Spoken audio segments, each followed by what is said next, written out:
గత గడిచిన 11 సంవత్సరాల నుంచి మైనార్టీలపైన ఏ రకంగా దాడులు చేయాలా, మైనార్టీలను ఏ రకంగా కించపరచాలా, మైనార్టీలను ఏ రకంగా కష్టపెట్టాలని చెప్పిన తర్వాత ఏదైతే ఈ దేశం అత్యున్నత స్థానం నుంచి మొదలుకొని రాబోయే దినాల్లో ఏదైతే బీజేపీ నరేంద్ర మోడీ సర్కార్ ప్రతి ఒక్కటి కూడా వచ్చినప్పటి నుంచి ఈ రోజు వరకు మైనార్టీల మీద జరుగుతున్న దాడులు ఏదైతే దేశం అభివృద్ధి చెందాలరా అని చెప్తే 1% కూడా అభివృద్ధి పదంలో భారతదేశం నడవడం లేదు.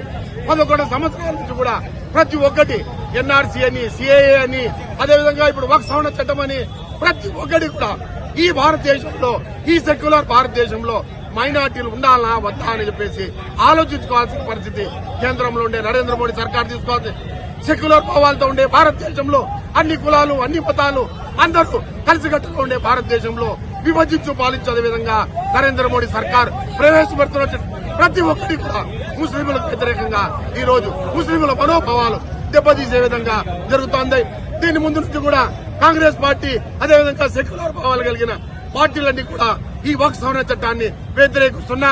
మన రాష్ట్రంలో సిక్కింలో తెలుగుదేశం, జనసేన, ఈ తెలుగుదేశం జనసేన నాయకులు ఎలక్షన్లకు వచ్చినప్పుడు ప్రతి ఒక్కరు కూడా మేము చట్టానికి అనుకూలంగా ఉంటాం, ముస్లిం మైనార్టీలకి వెన్నుదన్నులో ఉంటామని చెప్పిన నాయకులు ఈ రోజు చూస్తుంటే ఒక్కసారి నా ముస్లిం సోదరులు, తెలుగుదేశం జనసేనలో ఉండే సోదరులు ఆలోచించుకోవాల్సిన అవసరం ఉంది. బీజేపీతో పొత్తు పెట్టుకుంటే ఈ రోజు తెలుగుదేశం బేషరతుగా వక్ఫ్ సవరణ చట్టానికి మద్దతు పలకడం జరుగుతోంది.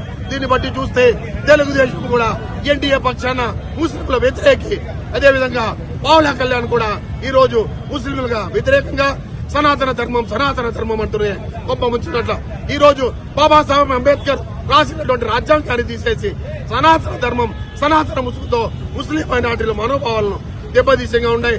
ఈ చట్టాన్ని వ్యతిరేకించే వరకు కూడా కాంగ్రెస్ పార్టీ, సెక్యులర్ పార్టీలని ముందెళ్తాయని చెప్పేసి తెలియజేసుకుంటున్నారు.